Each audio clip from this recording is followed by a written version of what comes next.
Bonjour et bonsoir, nouvelle émission, vos deux acolytes dans la même pièce pour cette émission de Critflix. Alors comme à notre habitude, nous serons votre rayon de soleil pendant une petite heure et demie à vous conter le bon et le moins bon du grand et du petit écran. Mais avant toute chose, il me faut laisser la parole à mon astre du jour, celui qui réchauffe mon cœur et ce micro. Comment vas-tu mon cher David ? Alors je m'attendais pas à ça une semaine hors Saint-Valentin, mais écoute, ravi d'échanger avec toi puisque je dois faire mon mea culpa. J'ai critiqué le choix du film et j'ai regardé Iron Man 2 dimanche soir sur TF1. Oui, bah moi j'ai zappé dessus et puis finalement on a regardé autre chose.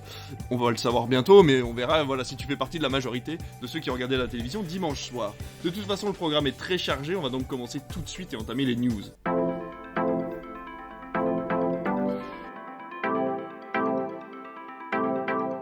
Alors pour ces nouvelles fraîches ou pas du monde audiovisuel, ça dépend à quelle heure vous nous écoutez, on ne vous parlera pas de la sélection des films de Cannes, on ne vous parlera pas de Saint-Laurent, la marque de haute couture qui ouvre son propre bureau de production, on n'a pas le temps non plus de vous parler de M6 qui finance le Cannes Gaming Festival pour son lancement, ni des 2 premières saisons de Plus belle la vie qui sont disponibles gratuitement sur YouTube. Non, aujourd'hui je vais vous parler du CNC et du non-renouvellement du Fonds des jeunes cinéphiles. Alors l'annonce paraît peut-être être une mauvaise nouvelle, et en fait pas tant. Le Fonds des jeunes cinéphiles était une enveloppe créée en 2021 pour amener les cinémas à mettre en place des initiatives pour amener les 15-25 ans en salle. 4 millions d'euros ont donc été alloués en 2022 et seulement 2 millions distribués. Alors pourquoi ? Tout simplement car 90% des cinémas étaient déjà classés arrêt essai et des activités mises en place par les exploitants étaient donc très proches de celles organisées habituellement par les subventions arrêt essai. Constatation plus personnelle, les demandes du CNC pour toucher ces subventions étaient inatteignables pour les cinémas de campagne et en plus de ça, dans un contexte de réouverture des salles à la fin du Covid, la cible à ferrer n'était pas la bonne. Faire revenir les 15-25 ans en salle quand ce sont les 35-45 ans qui ont du mal à ressortir de chez eux, ce n'était pas forcément le bon plan. En tout cas, une partie de cette enveloppe a été réintégrée aux subventions arrêt essai classiques et le CNC réfléchit à une réforme autour de l'intégration ou de la synergie à construire autour de ce fonds jeune cinéphile. Alors je sais pas ce que t'en penses toi David, t'étais avec nous quand on a rouvert le cinéma, qu'on a parlé de ces fameuses subventions 15-25 ans. Moi je trouve ça pas plus mal finalement qu'elles soient un petit peu mises de côté en ce moment et qu'elles soient réintégrées directement à des initiatives arrêt essai plus généralistes. Mais voilà, si tu as un avis sur la question, je te laisse répondre. Oh bah non, je suis globalement très d'accord avec toi. C'est vrai qu'il faut toujours, quand il y a ce genre d'événement qui arrive, et cette annonce que tu as annoncée en news, on sait toujours pas trop ce que ça va devenir, en quoi ça va se transformer, est-ce qu'il va y avoir quelque chose de nouveau par la suite. En tout cas, c'est vrai que c'est assez délicat, surtout nous qui gérons un cinéma de campagne où il n'y a pas de lycée, donc après 15 ans, très souvent les jeunes vont au lycée, on les voit moins, et du coup, on a du mal à vraiment se rendre compte de cette population qui aime le cinéma, qui aime les écrans, mais qui va pas tant que ça en salle. Je crois qu'il y a vraiment toute une réflexion à avoir, j'imagine que ça va être le cas au ministère de la Culture, du côté du CNC. En tout cas, affaire à suivre, mais c'est vrai que c'est important que le public des jeunes adultes continue d'aller au cinéma, enfin des adolescents et des jeunes adultes aillent au cinéma, parce que, ben voilà, on sait que c'est un budget, on sait qu'il y a l'inflation, on sait qu'ils sont souvent les premiers touchés par la crise, on sait qu'ils consomment aussi beaucoup les plateformes, qu'ils consomment de moins en moins la télévision, et que la salle de cinéma, c'est un peu coincé entre tout ça. Donc j'espère sincèrement que le CNC et le ministère de la Culture prennent vraiment ces problèmes à bras-le-corps. Bah écoute, on verra ça, de toute façon, comme d'habitude, on vous tient au courant. La news, moi je la tiens donc du site Le Film Français, c'est vrai qu'il faut que je cite mes sources, ce que je ne fais pas d'habitude. Donc voilà, si vous voulez en apprendre plus, continuez à nous suivre, dès qu'on a des infos, on vous les donnera. Je n'ai absolument pas de transition pour ta news, parce que tu vas nous parler d'une série que tu as beaucoup aimée, et peut-être sa saison 2. Oui, alors je vais vous parler de Peacemaker, dont la saison 2 a été confirmée. Alors, je vais être franc avec vous, c'est une news qui a quelques semaines maintenant, elle date du 15 février, donc ça fait même 2 petits mois, mais simplement, je suis tellement fan de cette série que c'est un moyen détourné pour vous dire, allez voir Peacemaker sur Prime Video. Alors, ça me fait rire parce que ça me met qu'elle est disponible sur Prime Video ou sur le Pass Warner, en même temps, les deux, vous pouvez pas avoir l'un sans l'autre, enfin en tout cas vous pouvez avoir Prime sans le Pass Warner, mais pas l'inverse. Et vraiment vous dire que cette série, ça a été pour moi un énorme coup de cœur, je l'ai regardé il y a quelques semaines. J'avais beaucoup aimé le film The Suicide Squad de James Gunn, mais le personnage de Peacemaker m'avait laissé assez indifférent, et étant relativement déçu des dernières productions de séries Marvel sur Disney+, je me suis dit tiens, je suis curieux de voir ce que James Gunn ça va donner sur Peacemaker, donc j'y allais sans aucune attente, et autant vous dire que ça a été vraiment une perle. Il y a eu pour moi cette année vraiment Vortex en série française, Peacemaker en série étrangère. Je vous invite vraiment à la regarder, c'est une série très irrévérencieuse. C'est une série extrêmement drôle, qui a beaucoup de ressorts comiques. Je trouve ça à mourir de rire et en même temps très intéressant, très intelligent. Ne vous arrêtez pas peut-être au premier épisode. C'est vrai que le premier épisode, au début, je me suis dit, ouais, ça a l'air sympa, je vais voir. Mais alors, dès le deuxième, on est happé par cette série. Et franchement, on n'a qu'une envie, c'est de regarder la suite des épisodes. Je me suis forcé, comme pour Vortex, à ne pas la regarder d'un coup. J'ai fait des cycles de 2 épisodes. Un exemple tout bête. Par semaine ? Ouais, 2 épisodes, plus ou moins, pas à la suite, on va dire. D'accord. Donc j'ai regardé en 4 fois 2 épisodes, mais ça a pas fait 4 semaines, ça fait moins. Et très sincèrement, ça faisait longtemps que j'avais pas vu une série comme ça. Alors attention, beaucoup de gens la comparent, je trouve, à tort à The Boys. En disant, The Boys, il y a plus de messages de fond. The Boys, c'est plus trash, c'est vrai que si on les compare, on a tendance à le faire parce que c'est aussi une série de super-héros décalée, où les super-héros sont pas vraiment des super-héros, mais on est beaucoup plus dans une forme de légèreté et d'humour dans Peacemaker que dans The Boys. Et vraiment, je dis vraiment au moins 15 fois, je crois, mais je vous invite à oser vous y lancer, et ne serait-ce que la scène d'introduction, enfin le générique de la série, c'est la seule fois depuis que c'est possible sur Netflix que je n'ai pas passé l'intro. J'ai regardé le générique les 8 fois, et par moments, si j'ai un petit coup de blues, je me le repasse, il dure 1 minute 20. C'est énorme, c'est toute une chorégraphie chantée et dansée avec tous les acteurs de la série. Il aime bien James Gunn faire des trucs comme ça. Complètement décalé, et c'est absolument génial. Alors, quand même, ma news derrière ça, c'est que la saison 2 est confirmée. Il faut dire que c'est une série... les gens, visiblement, aux États-Unis étaient un peu comme moi, qui n'attendaient pas plus que ça. Et au final, elle a cartonné. Il y a beaucoup de fans autour de Peacemaker qui réclament une saison 2. Et James Gunn, ce qui est assez génial, si vous le suivez sur les réseaux sociaux, c'est que notamment sur Twitter, il répond à plein de gens. Il a notamment défendu sa femme, qui joue dans Peacemaker, qui joue dans les productions d'ici, puisque quelqu'un lui avait mis elle n'avait pas de talent et qu'elle avait été uniquement choisie parce qu'elle était la femme de James Gunn. Donc il l'a défendu en disant que il y était pour rien, entre guillemets, à part qu'il lui avait proposé Suicide Squad et qu'après Warner avait trouvé qu'elle était excellente dedans et qu'elle avait voulu confirmer. Il a répondu aussi de manière très humoristique il y a quelques jours, je sais pas si vous avez vu ça, mais quelqu'un a mis une annonce en mettant toutes les rumeurs et toutes les infos sur le prochain Superman, quel acteur va jouer Superman, et James Gunn a mis génial, j'ai hâte de voir votre vidéo, parce que même dans ma tête, j'ai pas encore choisi qui ce serait, et j'ai même pas des dons à vous proposer pour un casting, puisqu'à l'heure où je vous écris, je n'ai pas choisi de Superman. Et il y a un fan qui lui a demandé, est-ce que Peacemaker 2 aura bien lieu, puisqu'il y a une série Waller qui est prévue, Amanda Waller.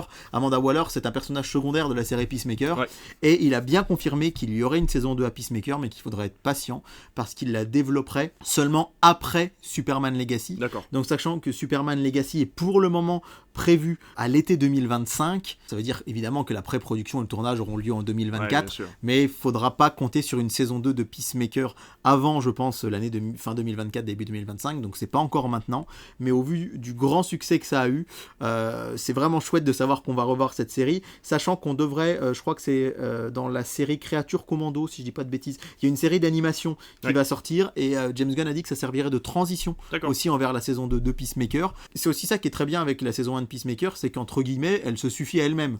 Elle peut ne pas avoir de suite, elle est ouverte quand même pour qu'on puisse avoir une... mais elle est quand même conclusive. Si avec cette chronique, j'ai pu ne serait-ce que convaincre ce cher David en face de moi de la regarder, j'aurais tout gagné. C'est 8 épisodes d'une 40aine de minutes. Ils font entre 35 et 40 minutes, c'est court.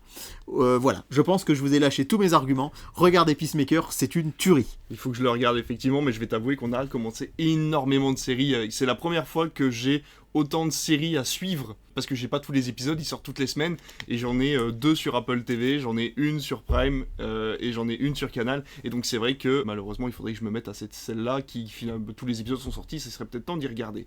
Ce qui est très bien avec ta news, c'est que cette fois-ci j'ai une transition par contre avec notre sujet principal, puisqu'on va vous parler de Max et des décisions de Warner Discovery.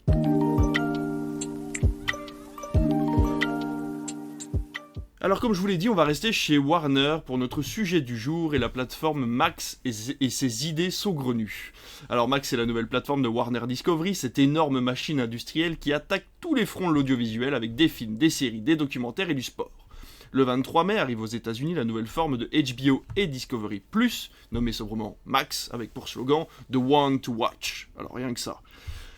Alors au menu, le programme de HBO bien sûr, mais aussi les diffusions sportives, les documentaires de Discovery.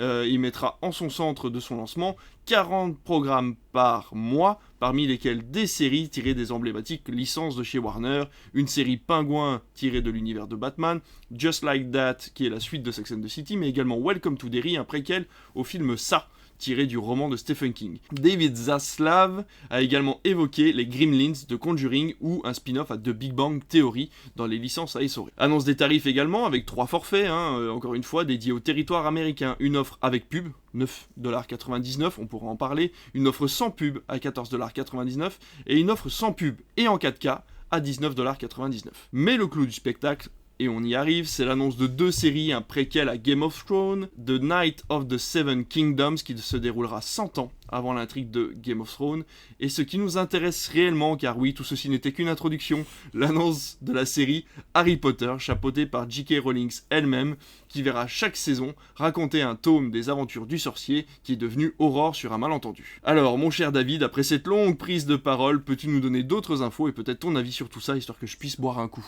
Eh bien écoute, à la tienne, je t'en prie.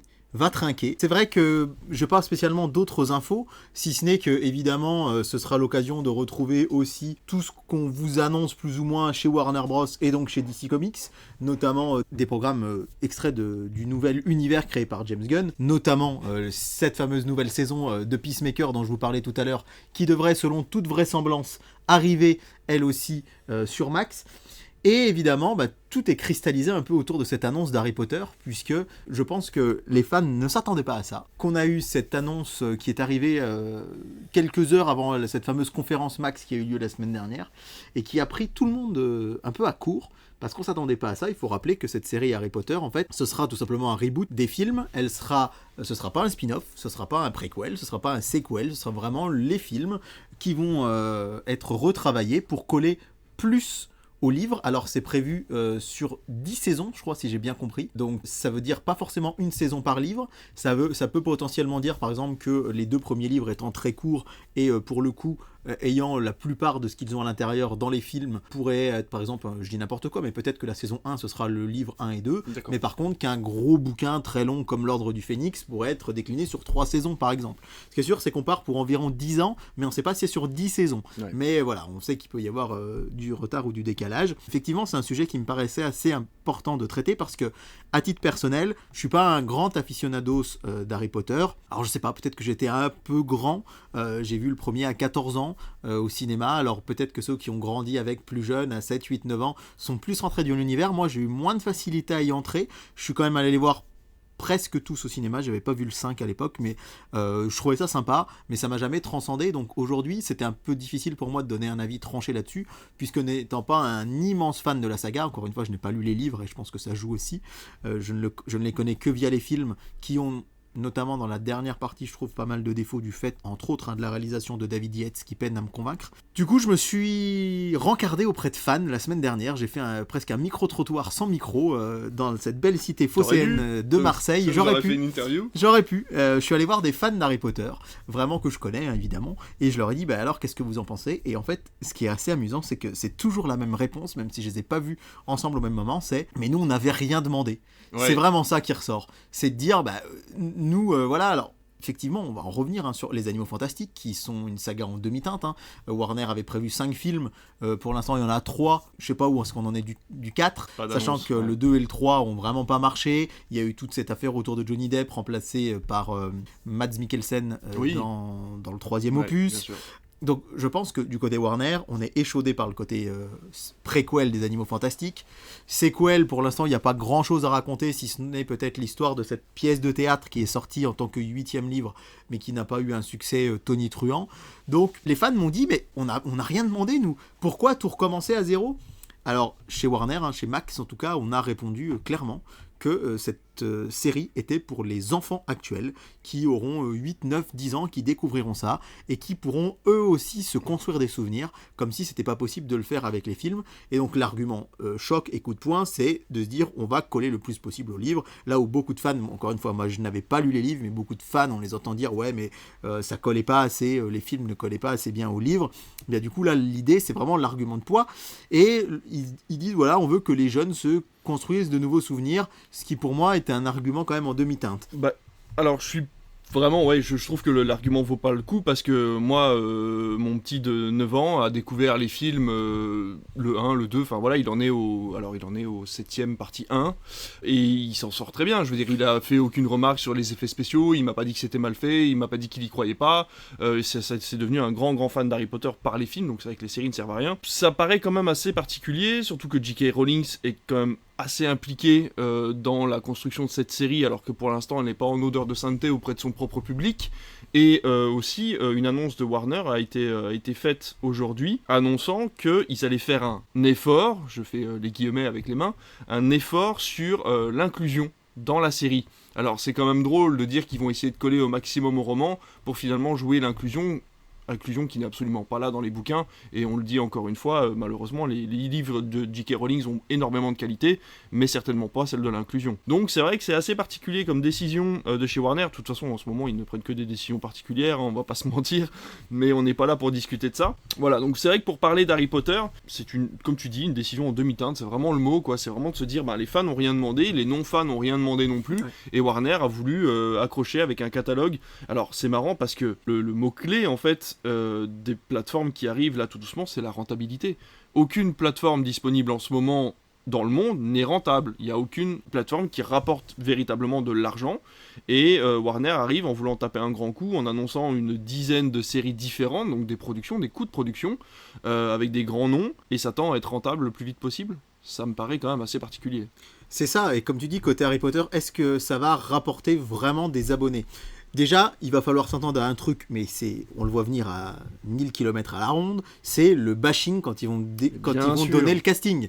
Tout le monde va dire « Ah mais non, mais c'est pas Daniel Radcliffe, ah bah non, mais c'est pas Emma Watson, etc. etc. » On a vu le pauvre Adam Driver, je sais pas si vous avez vu passer ça un peu sur les réseaux, il a rien demandé, mais il y a des fans qui ont dit « Tiens, il serait bien en Severus Rogue. » Juste parce qu'il a les cheveux longs et qu'il a peut-être un visage un peu atypique, et il s'est fait défoncer. Alors en plus, c'est un argument que Rogue dans les livres meurt à 39 ans et que lui meurt à 38 ans et que lui il en a 39, il y a une histoire comme ça, sachant qu'Alan Rickman dans les films avait beaucoup plus de 38 ans quand il a commencé de jouer Rogue, bref, et c'est vrai que ce qu'on m'a beaucoup dit, c'est qu'il y avait quand même un espoir chez les fans de voir plutôt, ils auraient beaucoup aimé plutôt un préquel assez récent Harry Potter avec l'histoire des parents d'Harry Potter, avec justement ce groupe avec Lupin, avec Rogue, avec Peter Pettigrew, Lunarque de Verre, Patmol et Cornedru, tous les quatre, hein, avec le papa d'Harry Potter. Il y aurait eu toute une chose à faire qui aurait peut-être plus intéressé les gens, mais là on est vraiment...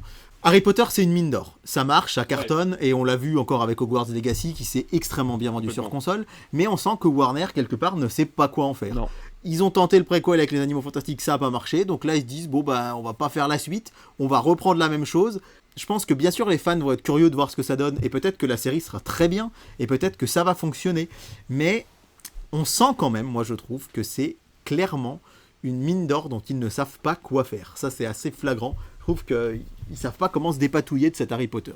Et puis il y aura toujours des gens pour aller cracher alors qu'ils n'ont rien demandé. Enfin, je veux dire, les Animaux Fantastiques, encore une fois, les arguments qu'on me sort sur le fait qu'on n'aime pas le film, j'ai du mal à les accepter. Je trouve que David Yates, on aime ou pas sa réalisation, je trouvais que ça permettait d'avoir un background, une arrivée d'informations qui était assez importante pour créer tout un univers. Ouais. Et ils n'ont pas su quoi en faire dans le deuxième qui était hyper compliqué. On parle même pas du troisième qui est juste une copie du Troisième Reich qui était vraiment terrible au niveau scénaristique. Donc je trouve ça vraiment dommage, comme tu dis, de pas savoir quoi en faire parce que cet univers est immense, comme celui de Star Wars. On en parlait la semaine dernière avec Disney. Les idées sont là, il faut que les réalisations soient bonnes. Alors, encore une fois, on a affaire à une série. Ça veut dire que le showrunner va être les mêmes, mais les réalisateurs entre les épisodes, pas forcément. Donc, ça veut dire des différences aussi artistiques. Ça va être très compliqué. Et alors, il faut aussi engager des personnages sur 10 ans. Ça veut dire que les acteurs se sont engagés sur 10 saisons, donc entre 7 et 8 ans. Et ça va être très compliqué pour des acteurs confirmés de se lancer là-dedans. Donc, ça va être des nouveaux acteurs.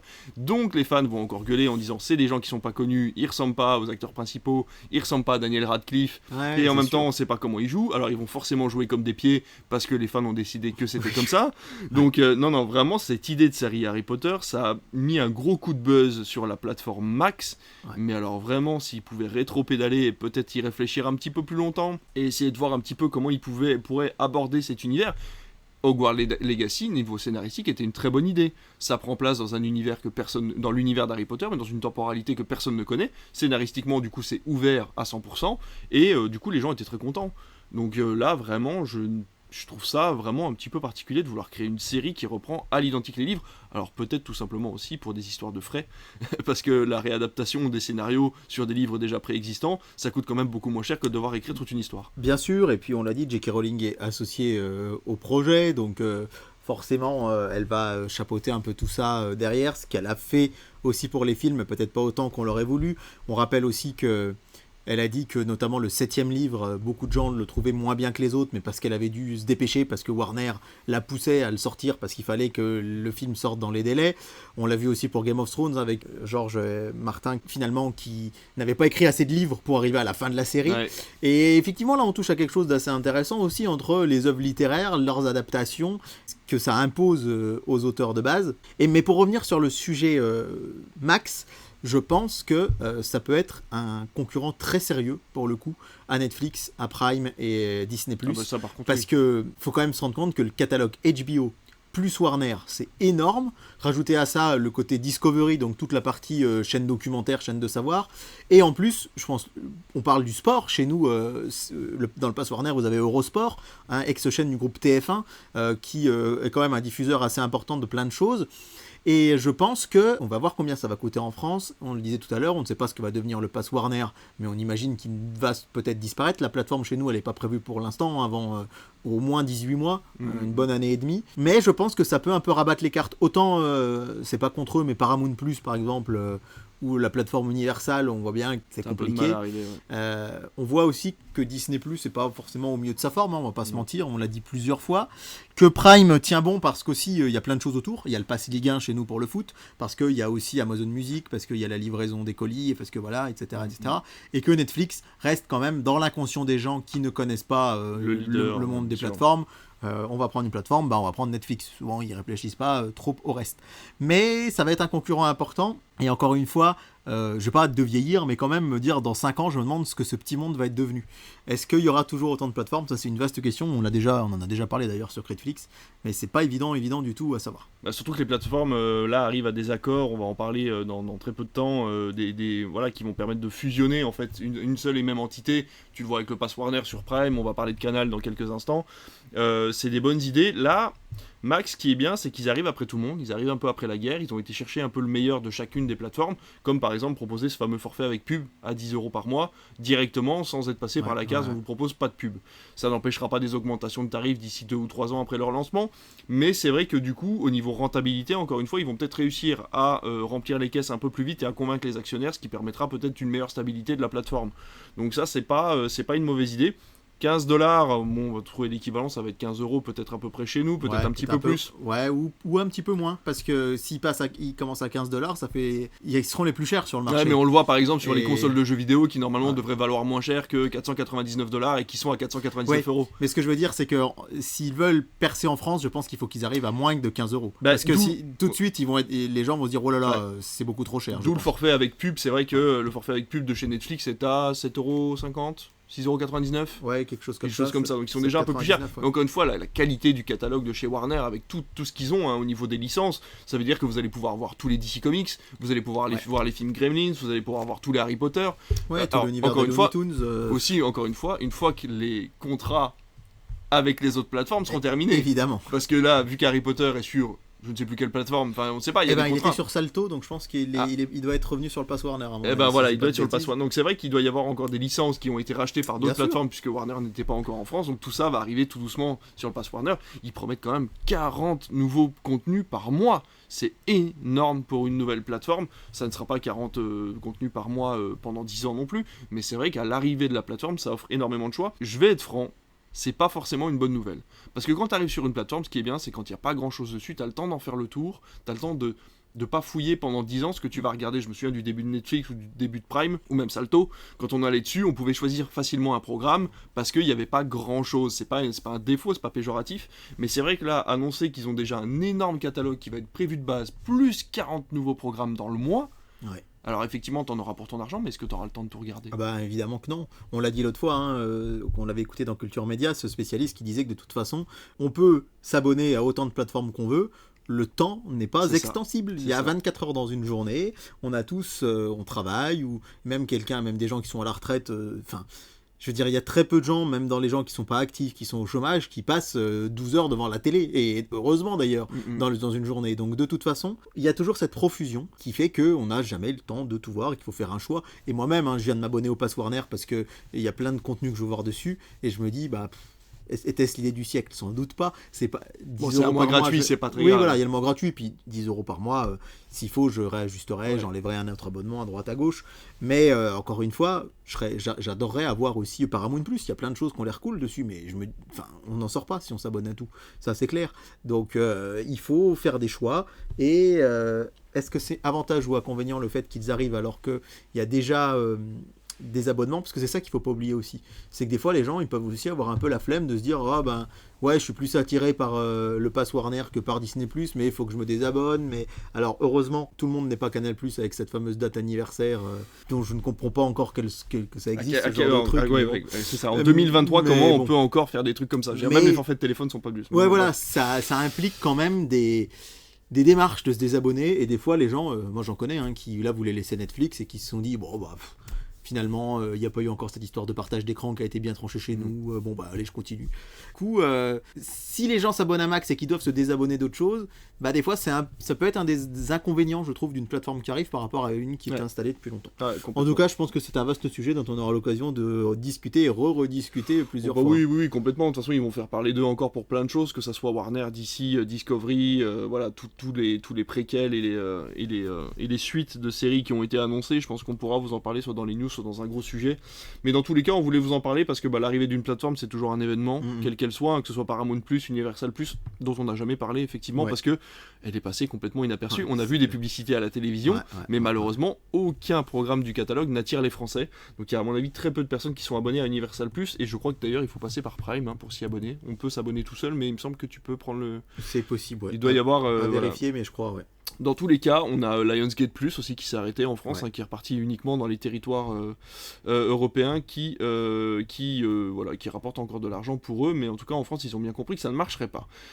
On va continuer à vous parler de plateformes dans tous les cas dans quelques instants, mais d'abord on va passer à ta chronique télévision et on va parler des audiences.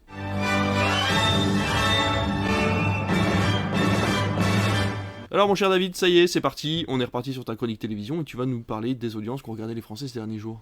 Alors on va remonter, comme on avait enregistré le mardi 11 avril, le mercredi 12 avril, on avait les audiences jusqu'au 11 avril, donc on va remonter, si vous me le permettez, au mercredi 12 avril, avec le très bon score de Canap 79. On vous avait parlé de cette émission. Tu as fait des nouveaux spectateurs d'ailleurs. J'ai eu des messages sur Insta qui m'ont dit c'est comment le nom de l'émission déjà? Ouais, et presque 1 969 000 téléspectateurs sur TMC.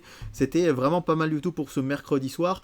À noter que pour trouver du cinéma, il faut descendre un peu plus bas, avec notamment Les Poupées Russes et ses 681 000 téléspectateurs, c'était sur Arte. Notez d'ailleurs qu'on voit beaucoup la bande-annonce actuellement, Salade grecque, qui vient de sortir à l'heure où on vous parle, qui est sur Prime. Qui est sur Prime et qui fait même de la pub dans les cinémas. Donc, d'accord. Finalement c'est du clapiche, c'est vrai que ça peut attirer un certain public. Et Belle et Sébastien qui peine un tout petit peu avec 381 000 téléspectateurs sur Sister et qui fait que la chaîne se place assez bas. On va passer au jeudi 13 avec une première place pour Léo Mattei et Jean-Luc Reichmann sur TF1. Et le premier film là aussi est assez loin puisque c'est La Fureur de vaincre, mais qui fait quand même ses 735 000 téléspectateurs. Ce qui est pas mal du tout pour C8, je trouve, qui est quand même un film... certes très populaire, mais qui s'adresse pas forcément à un large public, et qui fait presque 100 000 de plus, 80 000 en tout cas, que The Amazing Spider-Man sur TMC, qui fait 650 000. Donc voilà, vous avez 735 000 pour La Fureur de vaincre sur C8 et 655 000 pour The Amazing Spider-Man sur TMC, talonné par Chéri 25, et c'est 604 000 téléspectateurs pour Miss Détective, et juste après, derrière, TF1 Série Film avec 479 000. À noter que, une nouvelle fois, Chéri 25 fait plus du double d'Énergie 12, qui est avec son bêtisier à 230 000. On vous en a parlé la semaine dernière, c'est la particularité de cette petite chaîne Chérie 25, c'est la petite sœur d'Énergie 12 et théoriquement, elle n'est pas censée la battre. Ça arrive que les plus petites battent les plus grandes, mais là, ça devient quand même très régulier. Vendredi 14 avril, carton pour Cassandre sur France 3 et surtout la nouvelle saison de Masked Singer qui arrive sur TF1 qui marche très fort avec 3,7 millions de téléspectateurs. Bien. Ça faisait longtemps que Masked Singer n'avait pas aussi bien démarré. Il faut dire que le fait que l'émission ait fait une pause a pu aussi jouer dans le fait que ça fonctionne parce qu'on en avait eu un peu une overdose ces derniers temps. Et à la 4e place du podium, Les Dents, Pipi et Oli du cinéma sur M6 avec 1,5 million, environ 8% de part d'audience. C'est plutôt correct. 854 000 pour Notre-Dame sur France 5. Alors Notre-Dame qui traite effectivement de la cathédrale Notre-Dame et dont la diffusion coïncidait presque avec la date de l'incendie qui avait eu lieu, rappelons-le, le 15 avril 2019. Et à noter le très bon score de Gulli avec la comédie Le Coup du Parapluie avec Pierre Richard qui fait 470 000 téléspectateurs. Encore une fois, vous allez nous dire oui, c'est pas terrible, mais il faut rappeler quand même que c'est Gulli et que Gulli, par exemple, se place ce soir-là devant Arte, devant TMC, devant C8, devant RMC Story, devant TF1 Série Film, devant RMC Découverte, devant Chérie 25 ou devant TFX ou C-Star, encore une fois, donc, ou Énergie 12. Donc c'est dire pour Gulli si elle est très bien placée, puisqu'elle se trouve 1, 2, 3, 4, 5, 6, 7 à la 8e place nationale, ce qui est pas mal du tout, et notamment Le Coup du Parapluie qui fait le double de téléspectateurs que Didier sur TF1 Série Film dont on vous avait parlé récemment. Samedi soir, on va juste jeter un coup d'œil aux remplaçants des téléfilms Disney d'M6, de Sister, puisque on avait droit aux suites, Le Roi Lion 2, La Belle et le Clochard 2, etc., etc. On avait même un Dumbo. On a même eu Dumbo, effectivement, version Tim Burton. Eh bien, le moins qu'on puisse dire, c'est que son remplaçant fait un peu la grimace, puisque Sister est dernière, avec l'émission de télé-réalité Les Rois du Rangement, qui arrive avec la dernière place, vraiment la dernière place des audiences. Elle est même battue par Énergie 12 avec 90 000 téléspectateurs, 97 000 téléspectateurs pour Les Rois du Rangement. Passer la barre des 100 000, c'est quand même, ça fait la grimace. Ça fait bien la grimace. À noter qu'à l'avant-dernière place, c'est Énergie 12 quand même, et que Chérie 25 est bien devant encore une fois. Et à noter le score plutôt correct pour Zombilenium qui fait ses 250 000 téléspectateurs sur Gulli, ce qui correspond en fait au nombre de téléspectateurs qu'on avait plus ou moins sur cette case du cinéma, téléfilm de Sister. Donc on peut imaginer que les gens qui regardaient des dessins animés le samedi soir ont migré de Sister vers Gulli. Enfin, notre duel du dimanche soir qui nous a... On fait souvent la grimace. En ce moment, c'est vrai. Oui, et puis je suis désolé de vous spoiler ma chronique pour le programme télé, mais on va pas être non plus d'un enthousiasme incroyable sur le dimanche prochain. Mais c'est une égalité quasi parfaite entre Iron Man 2 et #je suis là d'Éric Lartigot, puisque Iron Man 2 fait 2 700 000 téléspectateurs et Je suis là 2 694 000 téléspectateurs. Oui, donc ça se joue vraiment dans un mouchoir. Iron Man 2 est devant en part d'audience parce que le film était plus long. Il s'est terminé vers 23h20, là où Je suis là s'est arrêté une bonne demi-heure avant, ce qui fait que la part d'audience est à 14,7 et 13,5 pour France 2, mais c'est vraiment serré. Franchement, c'est serré, même pour la... Alors évidemment, on peut dire que TF1 est devant. On peut pas dire que France 2 est devant, mais je crois qu'il est plus juste de parler d'égalité, parce que alors certes c'est impossible d'avoir une égalité stricte ou presque, mais en tout cas c'est vraiment du kiff-kiff. À noter qu'on est du coup quand même 100 000 téléspectateurs de moins que Jumanji la semaine dernière. On avait vu un peu venir le coup, on vous en a parlé en long, en large et en travers, allez écouter l'émission de la dernière fois. Notez quand même que Je suis là avait été un sacré flop en salle, puisqu'il n'avait réuni que 190 000 téléspectateurs, 190 000 spectateurs en salle, pour 2,7 millions presque à la télé. C'est un bon rattrapage. Un bon rattrapage. Et du coup, en fait, le grand gagnant de cette soirée un peu en demi-teinte pour le cinéma, c'est M6 avec Capital qui fait 2,5 millions, avec une émission spéciale sur les restaurants et les buffets à volonté, notamment.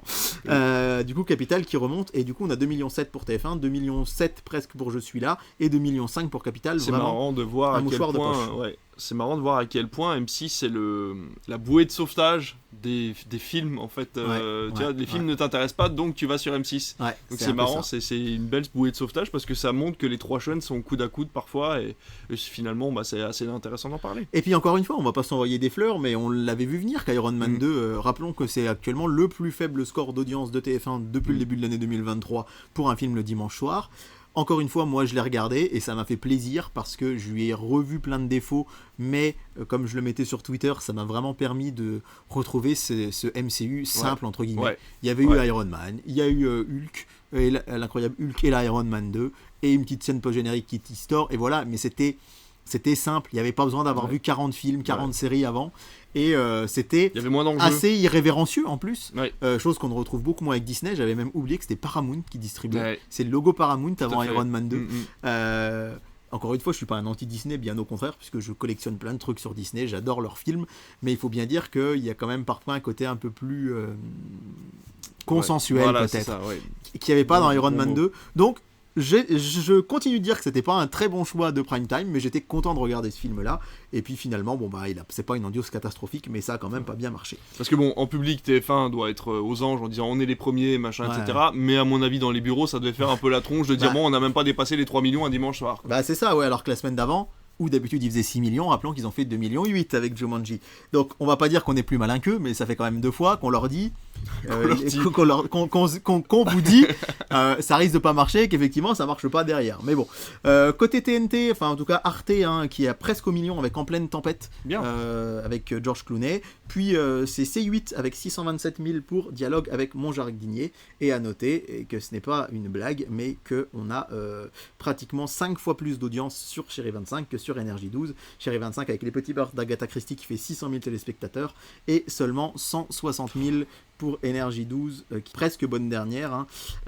C'est vraiment, vraiment pas très... Bon, allez, David, on se lance, on l'annonce là tout de suite.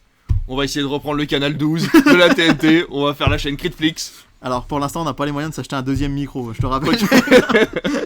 Podcast et cinéma, vous allez voir nos C'est grave. tronches et les vieux films qu'on pourra acheter. Libre Alors je suis de pas sûr qu'on droit, pourra ouais. acheter grand chose, mais On va peut-être... on pourra Mo- peut-être passer un petit coup de fil à Niel, il pourra peut-être nous aider un petit peu financièrement. On demandera à Xiaomi si on peut passer Motus comme sur leur chaîne AVOD. Et lundi soir, puisqu'on enregistre mardi 18 avril, donc on a les audiences du lundi. Et ben par contre, ça c'était peut-être un peu plus attendu, mais c'est le très bon score de Iron Man 3 Oui. sur TMC qui fait 1 250 000 Très téléspectateurs.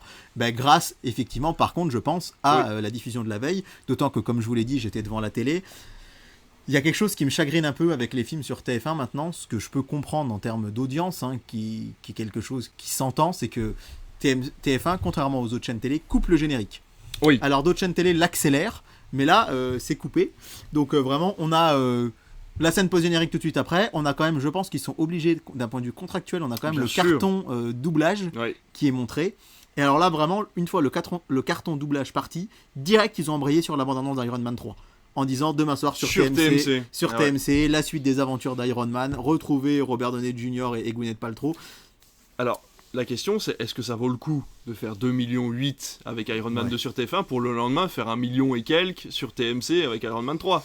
Je pense pas. Alors je pense par contre qu'en termes de droits de diffusion, comme Iron Man 2 commence à être ancien et qu'il a un certain nombre d'années Oui. et que la dernière diffusion, parce qu'il faut rappeler que les chaînes payent aussi en rapport des audiences de la dernière diffusion. Ah. Donc autant ça a dû leur coûter super cher de repasser Jumanji pour qu'ils se plantent, autant Iron Man 2 ça a pas Oui. dû leur coûter très cher. Je pense qu'il y a aussi un choix économique. Oui, oui, Dans bien sûr. en fait, c'est d'ailleurs sans doute leur argument. Et donc Iron Man 3, 1 250 000 qui arrive juste derrière Pièce montée sur France 3 avec 1,7 million. C'est Meurtre au paradis sur France 2 qui était premier. Et on rappelle que ce lundi prochain, le lundi 24, ce sera Avengers Endgame. On s'est interrogé là-dessus. J'ai Sur pas TF1. sur Sur TMC. TMC. Sur TMC le lundi soir. J'y ai réfléchi un petit peu et je pense qu'ils ont dû vouloir faire un cycle Iron Man. C'est peut-être ça, parce qu'en fait, oui. on s'est posé la question la Ah semaine oui, dernière. forcément. Ouais, Spoiler, si vous n'avez pas vu Endgame avancé de 15 secondes dans le podcast, mais comme Tony Stark meurt à la fin d'Endgame, est-ce qu'ils ont voulu faire le 2, le 3, alors toujours dans cette bizarrerie qui n'est pas eu le premier, et que même s'il ne meurt pas dans Avengers Infinity War, on le voit quand même bien, ouais. mais je pense qu'ils ont voulu faire ça. Clairement, se dire, C'est voilà, pas on bête. fait un cycle, on va... Oui, mais pourquoi ils l'ont pas fait uniquement sur TMC? Bah oui, non mais clairement, Ouais. c'est vraiment bizarre. Je pense que... Ils font des cycles de 8 semaines en te présentant tous les Harry Potter, Ouais. du 1 jusqu'au 8, et ils te font même pas Ouais. un cycle full Iron Man en te passant mais les... pendant le confinement. Parce qu'il faut Ouais, bien se rappeler que là, ça, c'est pas les pareil. Harry Potter, maintenant, TF1, c'est découpé. Hein. C'est 1, 2, 3, 4, 5, 6, 7, 1 et 2. Et ils passent Ouais, les c'est vrai. 4 d'un coup et 6 mois après les 4 autres. D'ailleurs, ça fait un petit moment qu'on n'a pas vu d'Harry Potter. On risque de bientôt les revoir, je pense, pourquoi pas. Mais je pense que c'est vraiment un choix économique. Iron Man 2 leur coûtait pas cher, et ils se sont dit on va pouvoir capitaliser sur le 3 et sur la suite avec Endgame. Mais en tout cas, voilà pour les audiences de la semaine, c'était assez intéressant. Si vous dire quand même que le flic de Beverly Hills 2, du coup, la semaine dernière, le 1 avait plutôt bien marché face à Venom, bah là, et du coup, mathématiquement, il se retrouve en recul avec 861 000 téléspectateurs seulement. Si mal et je ne serais pas honnête si je ne vous disais pas que par contre, lundi soir, NRJ12 faisait 100 000 téléspectateurs de plus avec Crime que la série, l'excellente série Sherlock sur Chérie 25 qui faisait 222 000 téléspectateurs. Bon. Voilà pour mes audiences. Eh ben écoute, fini des audiences, on va passer à tes news de la chronique télévision et on va commencer par une news, mais alors elle est tombée, mais on est tombé aussi bas qu'elle, enfin on est tombé des nues, un accord entre Canal et Apple TV. Ouais, ça aurait presque mérité d'être un sujet principal, je me suis dit, mais je trouve que peut-être qu'on y reviendra plus tard, mais que c'est important d'en parler parce que ça arrive dès le 20 avril, c'est-à-dire sans doute peut-être le jour où laquelle sortira l'émission, hein, puisqu'on est le 18 ou plus ou moins. Que tous les programmes d'Apple TV vont être inclus gratuitement dans les offres de base Canal+. Sans surcoût. Et ben, c'est assez incroyable, hein, puisque Apple TV, moi j'ai eu le mois gratuit comme j'étais sur... quand on a une PlayStation 4, on avait un mois gratuit et 6 mois je crois quand on a une PS5. J'ai eu 3 mois avec mon iPad. Ouais, et du coup j'ai dit j'ai pris le mois puis j'ai rien regardé parce que j'ai pas eu le temps. Et là du coup je suis super content parce que je vais notamment pouvoir voir la fameuse série Morning Show, voilà. Et Ted Lasso à voir aussi. Ouais, Ted Lasso évidemment. Et puis le film Tetris qui me tente vachement. Et du coup effectivement, grosse surprise de savoir que tout serait gratuit. C'est un accord historique entre Canal et Apple. Je pense qu'Apple avait peut-être un petit peu de mal à démarrer. Alors évidemment, moi je saute de joie parce que je suis abonné Canal+, et que du coup ça va être gratuit, c'est trop bien. Je vais pouvoir voir tout ça. Et puis, vraiment grosse annonce, je pense qu'Apple avait besoin de ça. Le petit point négatif que certains ont dit, c'est qu'effectivement, la Canal, on n'en parle pas souvent dans le programme, mais le jeudi soir, c'est la case série historique de Canal+. Moi, adolescent, je regardais 24 heures chrono, Desperate Housewives sur cette case-là. Et là, en fait, ils ont déprogrammé leur série à eux pour mettre les séries Apple à la place. Morning Show sera notamment diffusé tous les jeudis soirs en prime time. Et du coup, certains ont une crainte, c'est que du coup, Canal arrête d'investir dans leurs propres séries, dans les achats à l'étranger. Il faut rappeler que Canal, ils ont plus, depuis l'arrivée des plateformes, ils ont plus des séries hyper fortes comme l'avait pu l'être 24 heures chrono ou Desperate Housewives. Ils ont eu notamment là très récemment la série avec Emily Blunt. The English, voilà, j'ai commencé à regarder. J'ai bien envie de commencer, qui en termes d'audience marchait bien, mais c'est vrai que c'est souvent des créations de la BBC plutôt, c'est plutôt des séries anglaises, des choses comme ça.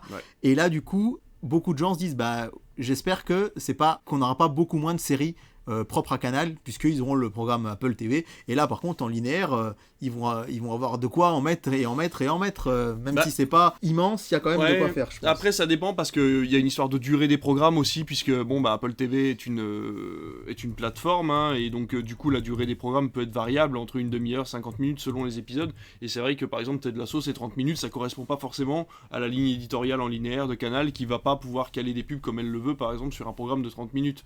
Donc je sais pas comment ça va se passer. Je pense pas que Canal en plus, il y a des choses qui sont pas diffusables. Je veux dire, par exemple, moi j'ai commencé Severance sur Apple TV. C'est franchement pas le genre de programme que tu diffuses un jeudi soir sur Canal en espérant avoir un maximum de spectateurs. C'est très très niche et ça correspond pas à tout le monde, alors que justement The Morning Show, il y a quand même Steve Carell à l'intérieur, Jennifer Aniston, donc c'est quand même se reposer sur une base forte, même si c'est pas la série la mieux notée d'Apple TV. En fait, c'est aussi ça qu'il faut comprendre, c'est que là, Apple va pas passer la meilleure série d'Apple TV, mais la série qui va avoir la meilleure conséquence sur le public de Canal. Donc rien n'empêche Canal de diffuser Ted Lasso à la suite parce que les acteurs qui sont à l'intérieur sont relativement connus et que la série est très feel good, mais il y a énormément de séries qui peuvent pas être présentées le jeudi soir sur Canal. Donc pour les fans de Canal qui nous écoutent, si je peux vous rassurer de façon complètement théorique là-dessus, à mon avis, c'est vraiment pour jouer sur le fait qu'ils ont signé l'accord et que du coup ils vont taper un grand coup en mettant The Morning Show qui est même pas sûr d'avoir une saison 2 en plus, donc bon. Oui, en tout cas, c'est vrai que pour nous, c'est une très très bonne nouvelle. On s'y attendait pas du tout. Ah bah non. Moi, quand j'ai vu tomber la news, je pensais vraiment que ça allait être une nouvelle offre. Genre, c'est 6,99 par mois, je crois, Apple TV, si je dis pas de bêtises, qui est un prix tout à fait correct et raisonnable. Et rappelons qu'Apple TV a aussi une particularité, c'est que c'est une plateforme qui ne diffuse que du contenu exclusif. Et qu'elle produit. Vous ne verrez pas les films Apple TV ailleurs que sur Apple TV. Et inversement, vous ne verrez pas de films qui sont sortis au cinéma sur Apple TV. C'est ça. Et du coup, c'est une news qui me paraissait vraiment importante, même si je pense qu'on aura peut-être l'occasion de la développer, pourquoi pas dans quelques semaines, quand on verra un peu plus, peut-être les audiences, comment ça marche, comment ça fonctionne. Mais en tout cas, très très bonne nouvelle que cette acquisition. Ah bah complètement, mon forfait gratuit s'arrête le 23 avril et ça commence le 20, donc moi ça me va très très bien. Je vais pouvoir continuer des séries que j'ai pas pu finir et je vais surtout pouvoir en commencer que j'ai pas voulu commencer en me disant bah de toute façon mon forfait s'arrête, je vais pas commencer parce que je verrai pas la fin. Donc c'est vrai que non c'est une super bonne nouvelle. Et en plus de ça, et on fait un petit coucou à Manuel Alduy qui nous écoute, qui nous avait informé qu'ils allaient sortir en coproduction avec Apple TV Les Gouttes de Dieu, qui sortira du coup sur Canal. Alors c'est ça qui est aussi intéressant, c'est que les accords l'un dans l'autre, c'était une coproduction France Télévisions, Hulu Japon et Apple TV, et du coup la série va se retrouver sur Canal+. Donc c'est vrai que l'un dans l'autre, et j'ai vu la bande-annonce d'ailleurs des Gouttes de Dieu, et ça a l'air très très très bien, comme toutes les séries d'Apple. Il y a beaucoup de séries un peu spéciales, mais Apple TV en tout cas c'est très bien. On va rester dans le groupe Canal de toute façon, et tu vas nous parler de 2 retours inattendus. Alors, des retours inattendus et même sacrément inattendus. Le premier, c'est son départ avait fait grand bruit, ce serait le retour éventuel. C'est Clément Garin, encore une fois, on parle souvent de lui, et sa page Instagram CG Scoop qui l'a révélé. C'est le potentiel retour de Sébastien Toen à l'antenne. Sébastien Toen, c'était notamment le présentateur, alors je n'ai jamais regardé cette émission, je vous le promets, du journal du Hard, mais c'était surtout un commentateur très drôle, un humoriste vraiment très corrosif, et il se trouve qu'il avait fait une parodie avec Julien Cazard, ex-Canal+, sur les réseaux sociaux de Winamax, qui est du Paris sportif, dans laquelle il parodiait l'heure des pros, sur CNews, qui est une émission qui fait beaucoup parler, beaucoup polémique, et il se moquait notamment de Pascal Praud et de cette émission, et donc il a été viré de Canal avec perte et fracas. Ça avait fait beaucoup de bruit, et ça avait été un petit peu les dominos, puisque dans la foulée, Stéphane Guy, le commentateur emblématique du football sur Canal+, qui l'avait défendu, et en plus de manière très soft, il avait juste dit un petit mot de soutien à l'ami Sébastien Toen, qui s'était retrouvé viré lui aussi. Et il se trouve que Sébastien Toen a rebondi aux grosses têtes avec Laurent Ruquier les après-midi sur RTL. Ça marche très fort, et il paraît, alors là attention, on va mettre du conditionnel, que Vincent Bolloré l'aurait entendu sur les grosses têtes et il aurait dit « Mais ce mec-là, il serait vachement bien sur Canal, pourquoi on le prend pas ?» le débile. Alors ça, je sais pas si c'est vrai ou pas, c'est à nuancer, c'est un peu ce qui a été mis sur les réseaux. Je sais pas si c'est ça, mais paraît-il que dans son bouquin, Sébastien Toen est plutôt élogieux envers Bolloré, disant que pour lui, il n'avait pas de grief contre lui.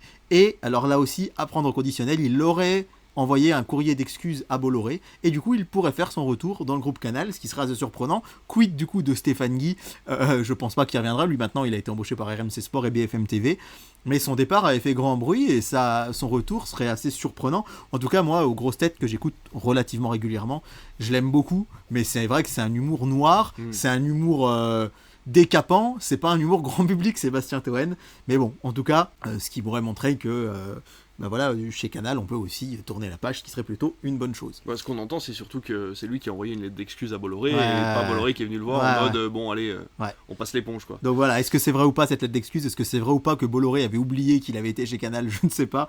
Mais en tout cas, ça fait beaucoup de conditionnels dans cette info, mais ça peut être intéressant quand même. Et puis l'autre retour, c'est le retour d'une émission culte du début des années 2000. C'est Y'a que la vérité qui compte, qui va revenir sur C8.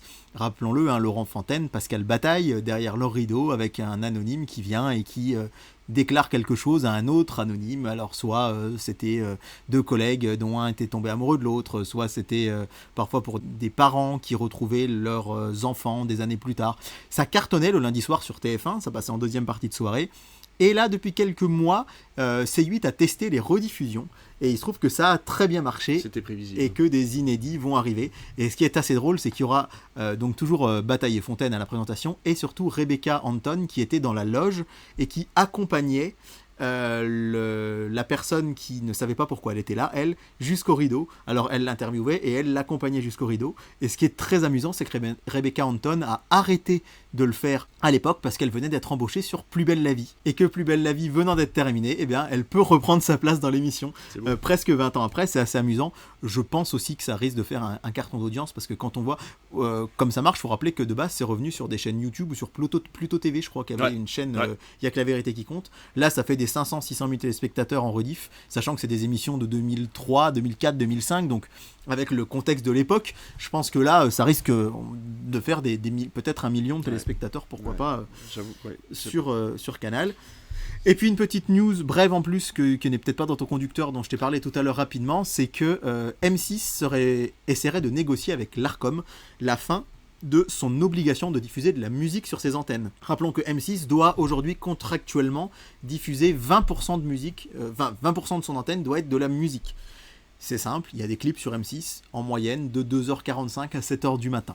Ce qui représente un peu plus, ce qui fait à peu près 17-18% de son programme. Rajoutez à ça Absolument Star, l'émission de Call TV où vous appelez, une émission qui est hyper rentable, hein, c'est-à-dire que vous téléphonez pour gagner 500 €, mais vu que vous êtes des milliers à le faire et que chaque coup de téléphone coûte 1 à 2 €, c'est largement rentable pour la chaîne. Et bien elle est entrecoupée de clips, donc si vous rajoutez ça, on est à peu près autour de 20%. Il faut savoir que avec l'arrivée de W9, déjà M6 avait eu le droit d'en diffuser moins, et là ils veulent s'en couper, mais ils ne l'ont pas dit avant. Maintenant, puisqu'il faut rappeler que c'était aussi un des arguments de Xavier Niel, si la 6 avait vu le jour, il s'engageait à passer beaucoup plus de musique, et bien M6 va en passer beaucoup moins. Ça peut paraître anodin, mais c'est vrai que beaucoup de gens ont connu les clips via M6, et d'ailleurs quand on était plus jeune, je me rappelle, beaucoup de gens pensaient que le M de M6 ça voulait dire musique. Alors qu'en fait ça veut dire Métropole 6, 6e chaîne de la métropole française. Donc affaire à suivre, mais bon, c'est les Échos qui ont sorti cette info là aujourd'hui, juste avant l'enregistrement de l'émission, c'est pour ça que je me permets de vous en parler. Et pour répondre sur ta news par rapport à Plus belle la vie, je ne le savais pas, je l'ai écouté il n'y a pas si longtemps.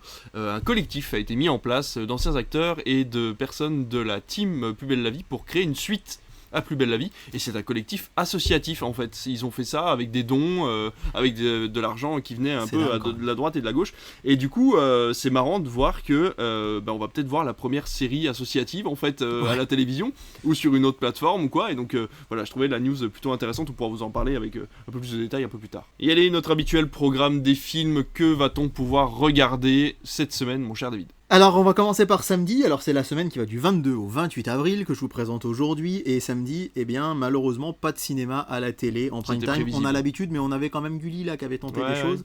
Et alors sur France 3, une émission dont le titre m'a fait rire qui s'appelle Tous les chanteurs s'appellent Michel. Et en fait c'est une émission qui va parler notamment des portraits croisés de Michel Jonas, Michel Sardou, Michel Delpech, Michel Fugain, j'en oublie sans doute, Paul Naref aussi en plus, Michel Berger également. Mais j'ai trouvé le titre de l'émission bien marrant, c'est pour ça que je vous en parle. On aurait dit un titre de France 5. Ouais, c'est vrai. Sur Gulli, du coup, pas de cinéma, mais Frogger. C'est quoi Frogger? C'est un vieux jeu vidéo où une grenouille devait traverser la route. Et c'est Frogger, l'émission de télé. Alors, avis aux nostalgiques qui ont connu W9 à ses débuts, c'est que ça va être présenté par Vincent Dezania et Benjamin Morgan qui présentaient Menu W9. Si vous vous en rappelez sur les W9. Les anciens acolytes de Michael Youn. Voilà, les anciens acolytes de Michael Youn qui présentaient Takeshi Castle, qui est devenu Menu W9. Et bien là, ils ont repris le même duo, toujours sur le groupe M6, puisque Gulli appartient à M6. Et ça m'a fait vraiment rire de me dire qu'en fait, c'est une émission japonaise également qui va être commentée par un peu à la Total Wipeout ou Ninja Warriors en France, mais basé sur le jeu vidéo Frogger. Et ce sera samedi soir. Donc à voir si ça va fonctionner. On vous donnera les audiences avec beaucoup d'intérêt la semaine prochaine. Il y a moyen que les petits aient envie de regarder ça. Et voilà, ça s'appelle Frogger, le jeu vidéo grandeur nature. Et à noter que ce sera en plusieurs épisodes, puisqu'il y en aura également la semaine suivante. Et donc pour samedi, j'ai dû me tourner vers les chaînes Ciné+, pour vous dire que Ciné+, Famille va diffuser en prime time La Panthère des Neiges. On avait eu le producteur ici à Bourbon-Lancy, qu'on avait beaucoup aimé, que c'est un très très beau documentaire. Place à notre duel du dimanche soir. Je vois que David, que tu me regardes, c'est ça que tu attends. Je trépigne d'impatience. Je sais que tu as peur. Je vous invite déjà tous à aller écouter Manuel Alduy et cet échange qu'il a eu avec l'autre David, passionnant. Effectivement, moi qui m'intéresse beaucoup au film du dimanche soir, je l'avais remarqué, mais pas à ce point-là. C'est vrai qu'en fait, France 2, quand même, leur leitmotiv, c'est passé pratiquement que de l'inédit. Alors effectivement, au milieu de ça, vous avez La Folie des Grandeurs, Le Père Noël est une ordure, Les Tontons Flingueurs, mais il y a énormément d'inédits. Et donc je commence par France 2 qui va diffuser pour la première fois en salle Les Filles du Docteur March. Oh, trop bien. Qui était passé... avec Emma Watson. Avec Emma Watson, tout à fait. Et Florence Pugh. Ouais, qui est sorti début 2020. Alors moi, j'ai pas un très bon souvenir de ce film parce qu'en fait, c'était mes tout débuts en tant que prof. J'étais venu le voir au cinéma alors que je venais de débuter ma carrière de prof. J'avais plein de copies de trucs, j'étais complètement perdu. Et je suis venu le voir et je suis sorti de la salle parce que j'étais tellement dans ma tête par autre chose que je me suis dit j'ai pas pu suivre, donc je m'en vais. Du coup, j'aimerais bien le voir dimanche soir, mais notre cinéma diffuse Empire of Light que j'ai très envie de voir aussi, donc voilà. Mais oui, j'ai commencé par France 2 parce qu'effectivement, je trouve que c'est bien de donner la part belle aussi un peu à l'inédit, parce que point de vue TF1, on est loin de l'inédit puisque ce sera le film Radin avec Danny Boone. Encore une fois, TF1 nous ressort la sauce 2021 puisque sa dernière diffusion c'était le 10 mai 2021. Donc pratiquement la même date, il y a 2 ans. Alors il avait fait 4,7 millions. Alors je pense qu'il surfe sur la sortie du film La vie pour de vrai. La vie pour de vrai. Mais franchement, ouais, ça nous fait bailler un petit peu cette info quand même. Parce que. Pour de vrai, ça nous fait bailler pour de vrai. Radin, c'est pas un film, rappelons-le, il n'est pas réalisé par Danny Boone, c'est un film avec Danny Boone. Ouais. Et. C'est une sauce Danny Boone. C'est une sauce Danny Boone, comme on avait mais- eu Red Dingue, tout ça. C'est ça, voilà. mais avec la nuance que, qu'on aime ou pas les films réalisés par Danny Boone, c'est quand même comique de bout en bout. Radin, Ouais. c'est pas le cas. Oui, La c'est bande-annonce laissait vraiment entendre une comédie. Je me rappelle être venu le voir en salle et m'être dit, ben en fait, après, ça vire au pathos sur la fin. C'est vraiment très space. Mais ça marche toujours. Je pense qu'ils vont être devant les filles du Docteur March, mais qui feront sans doute pas les 4 millions 7. Et rediff, au bout d'un moment, il y en a un petit peu marre.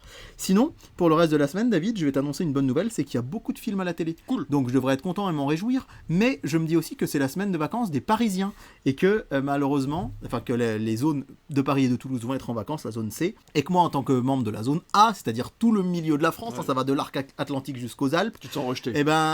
et qui n'avons aucune semaine en commun avec Paris, je trouve ça dommage Ouais. qu'on ait plein de dessins animés à la télé et que c'était pas le cas les semaines auparavant et que du coup la programmation télé est une chose quand même. Surtout qu'ils sont beaucoup à Paris, certes, mais la majorité de la population de la France est quand même en dehors de Paris, quoi.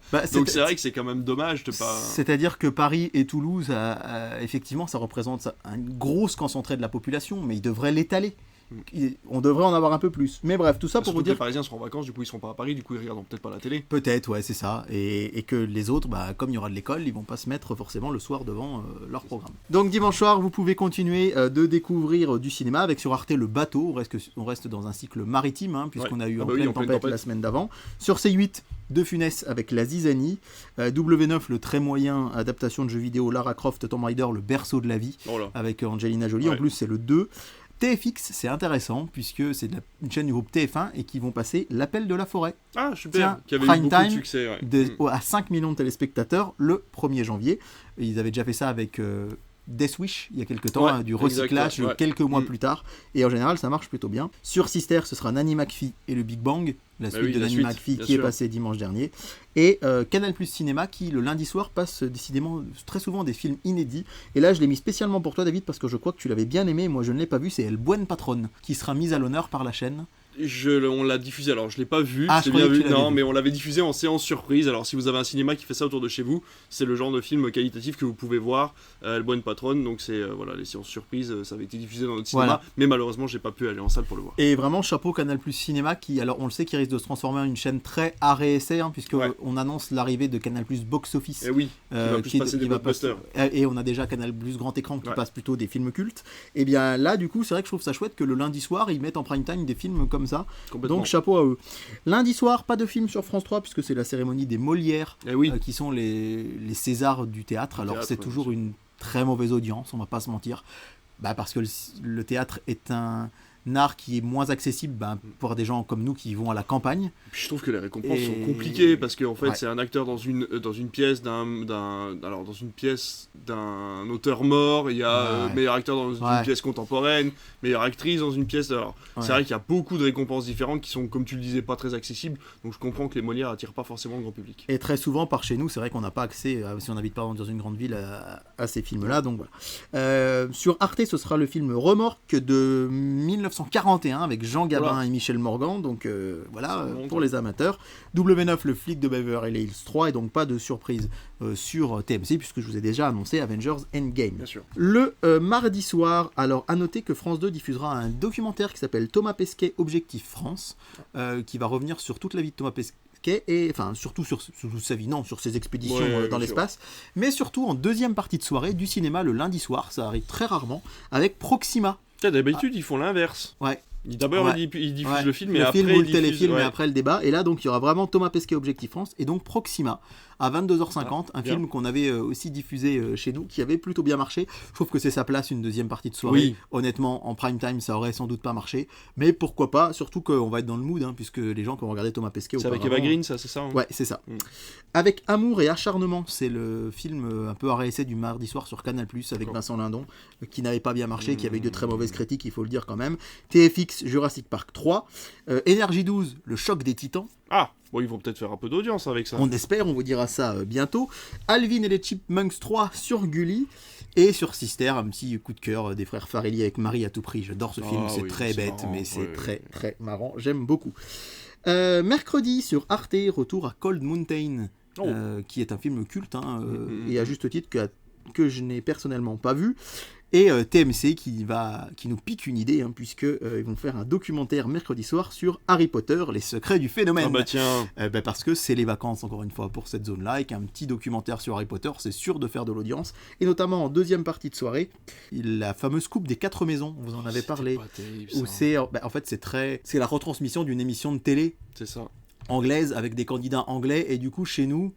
Bon, faut vraiment être fan d'Harry Potter. Et puis le rythme le rythme du truc et tout, c'est vraiment pas terrible. Quoi. Ouais, parce qu'il y avait deux demi-finales, et après il y avait une finale de repêchage pour la grande finale. C'était assez long. Donc il fallait que les 4 écoles participent, enfin pas les 4 écoles, les 4 maisons, participent. Donc, c'était un peu laborieux. Ouais.